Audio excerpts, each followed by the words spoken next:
Doctor इसरार कह रहा है, आपको पता है उनके शियों के लिए क्या अफकार थे, लेकिन आपकी बहादुरी की तारीफ की जा रही है कि नहीं, इसको हमको कोई हरा नहीं सकता। जिनकी माएँ शीर खारा बच्चे कुर्बान करना शुरू हो जाएं, किसके कहने पे? फिर कहूँगा वाहिद लीडरशिप। जब तक वो मैप नहीं बनाओगे जो विलायत का मैप है, मुआशरे की लीडरशिप, इमाम नेटवर्क बनाएगा। इमाम को मुआशरे पर है इकोनॉमिकली मजबूत करे। हाँ, मौला अगर मुसल्ला उठाते तो नीचे से पैसे निकलते थे, फिर लोगों से खुम्स वजूहात क्यों लेते थे अहले बैत अलैहिस्सलातु वस्सलाम? ताकि तुझे ट्रेनिंग दें कि अपने माल से निकाल और सिस्टम पे खर्चा कर, अपने कारोबार से पैसा निकाल और मकतब पे खर्चा कर। आज ये क्यों यूट्यूबर्स बाज मौलवी आ जाते हैं, सब दो अटैक किए जाते हैं। या मराजे पे अटैक है, मराजे पे अटैक इसलिए क्योंकि मराजे के पास खुम्स है। मर्जा होगा तो निजाम खुम्स होगा। इस कदर नफरत व बुग़्ज़ व इनाद में उतर आए का खुम्स को दफना दो, लेकिन इस मौलवी को न दो। क्योंकि मकतब तभी चलेगा जब इकोनॉमिकल सिस्टम होगा।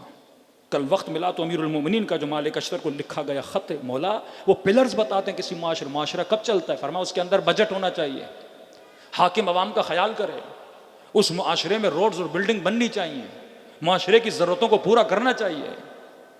जब तक आपके पास इकोनॉमिकल सिस्टम नहीं होगा, आज हम खुम्स निकालते हैं बट क्योंकि सिस्टम सही नहीं है तो हकदार तक पहुंचता नहीं है। जब तक मुआशरे के अंदर एक लीडरशिप नहीं है, जब तक मुआशरे के अंदर नेटवर्क नहीं है, और ये तब होगा जब हमारे बड़े सुलझे हुए लोग अपनी फ़िक्र की इस्लाह करेंगे। लौ खान फ़ीहुमा आलिहतन इल्लल्लाह लफ़सदता। खुदा कहते हैं अगर लोगों में कहते हैं ना अल्लाह दो हैं तीन हैं, तो खुदा कहते हैं मेरे एक होने की दलील यह है, अगर दो होते तो जो दुनिया में फसाद नजर आता।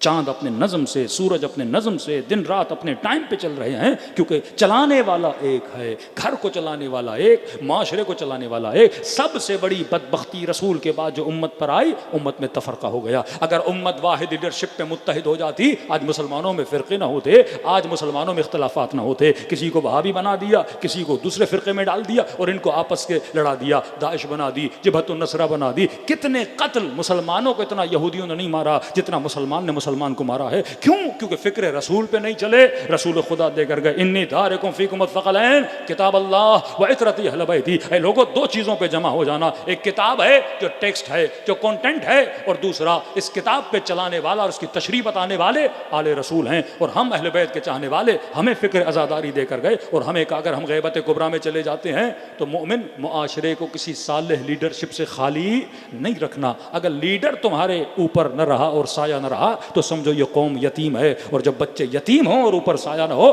तो हर बंदा जो चाहे तुम्हारे ऊपर जुल्म करता हुआ चला जाएगा। सलवात पढ़े मोहम्मद वाले मोहम्मद।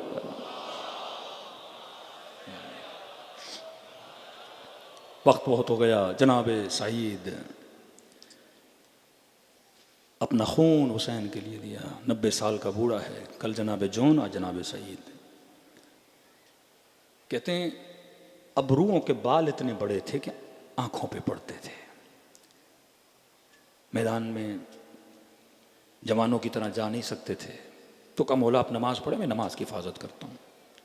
खड़े हो गए सिपर बन के हुसैन की नमाज के लिए। कहते तीरों ने जब बरसना शुरू किया तो इन्होंने एक कपड़ा अपने माथे पे बांधा ताकि बाल आंखों पे न पड़े, मुझे नजर आए। दूसरा कपड़ा अपने कमर पे कस के बांधा ताकि कमर झुकी हुई ना हो, सीधी हो। तीर आते थे दौड़ दौड़ के, कभी तीर को सीने पे लेते थे, कभी तीर को बाजू पे लेते थे, अल्लाह जाने कभी तीर इनके सर पे लगता था। अब क्योंकि बूढ़े थे, हाथों में रशा था, हाथ कांपते थे इनके। और जब बदन से खून बहा तो कपकपाहट और तेज हुई। कहते ढल रहे थे, कभी दाएं कभी बाएं। अब जब गिरने वाले थे तो सईद ने मुड़ के देखा कि मेरे हुसैन की नमाज खत्म हुई कि नहीं। देखा अभी तक इमाम रुकू में है, तशहुद में जाने वाले हैं। तो कहते अपने बदन को मुखातब किया, बदन मुझे इतनी मोहलत दे कि हुसैन की नमाज खत्म हो जाए। ऐसा ना हो मैं गिर जाऊं और वो तीर जाके अब अब्दुल्ला हुसैन को लगेगा। जब तक हम जिंदा हैं हुसैन को आज तक नहीं। मुहाफिज लीडर बनो, मुहाफिज रहबर बनो। जब किसी को लीडर और रहबर बनाते हो, हिफाजत भी करना सीखो ना। ऐसा नहीं लीडर अकेला खड़ा हो, कौम इधर भाग गई उधर भाग गई। आज एक फासिक बंदा भी लीडर बनता है। इस कराची में आपने कई सियासी माहौल देखे हैं। कौमें जब किसी फासिक पे भी जमा हो जाती हैं, उनको कोई तोड़ नहीं सकता। ताकत शिया, मैं समय तमार की जबान कट गई, अली को नहीं छोड़ा। हुजर इब्न उदै को कहा जिंदा जला देंगे, अली को नहीं छोड़ा। फासला लीडर और अवाम के दरमियान दुश्मनी करता, फासला डालता। फासला कैसे डाले? Character association. तेहरान की गलियों में घूमोगे, अक्सर वहां के लोकल लोग रहबर के मुखालिफ होते हैं। हम ऐसी ऐसी बातें सुनते हैं, होश उड़ जाते हैं। इनके पास महल है, इनके पास 40 घोड़े हैं, इनके पास ये है, इनके पास, मतलब वो चीजें, ऐसे ऐसे चैनल्स बना के कि लीडर्स को बदनाम किया जाए। वही काम पाकिस्तान में हुआ। आपकी लीडरशिप कैसे टूटी? कैरेक्टर एसोसिएशन करके कौमों को तबाह बर्बाद कर दिया जाता है, बदनामी करके, जहनों को खराब करके, जहनों में निजासतें डाल के। एक पेश इमाम जमात है, फरमाया लोगों की बातें ना सुनो, मुआशरे में अगर साले जाना चाहते हैं नमाज पढ़ो, तुम्हें जासूसी करने की जरूरत नहीं है। कल मैंने इमाम की हदीस छठे इमाम फरमाए अगर आलिम बा अमल के पीछे और उसकी तलाश में लगोगे कि मुझे 100% एक ऐसा आलिम चाहिए जो बा अमल, मौला फरमाते ढूंढ ढूंढ के थक जाओगे, तुझे मिलेगा ही नहीं। मासूम इमाम है जिसके अंदर खता नहीं है, बाकी सबके अंदर खताएं पाई जाती हैं। जनाब सईद का बदन इतनी मोहलत दे कि हुसैन की नमाज खत्म हो जाए। यहाँ मौला ने अस्सलाम अलैकुम व रहमतुल्लाह पढ़ा, सईद ज़मीन करबला पे गिर पड़ा। मैंने कहा चंद असहाब है जिसके बदन पे इमाम हुसैन पहुंचे हैं, उनमें से एक है सईद। का दौड़े दौड़े इसका सर अपनी गोद में लिया।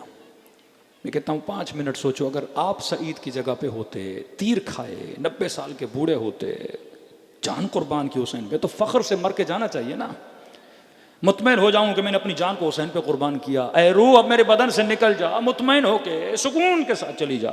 लेकिन कहते हैं नहीं, जब सर मौला की गोद में था, इसके होंठ हिल रहे थे, गोया कुछ कहना चाहता है, पर खून इतना बहा कि सांसें इसका साथ नहीं दे रही कि लफ्ज़ ज़बान से बाहर निकले। वहाँ फरमाते सईद सुकून से जा, सईद सुकून से जा, सईद सुकून से जा, लेकिन गोया कुछ कहना चाहते। जी सईद क्या कहना चाहते हो, क्या कहना चाहते हो? बड़ी मुश्किल से ज़बान से 2 जुमले निकले, मौला अर्रज़ैत, क्या मुझसे राजी हो गए? सुकून नहीं जब तक ये न सुने मेरे वक्त का इमाम मुझसे राजी है कि नहीं। यहाँ फरमाया हाँ सईद, मैं भी राजी, मेरी अम्मा जहरा भी तुझसे राजी। मजलिस में आओ, ये नीयत हो कि इमाम ज़माना राजी हो जाए। मौला यूनिटी पे राजी होते हैं।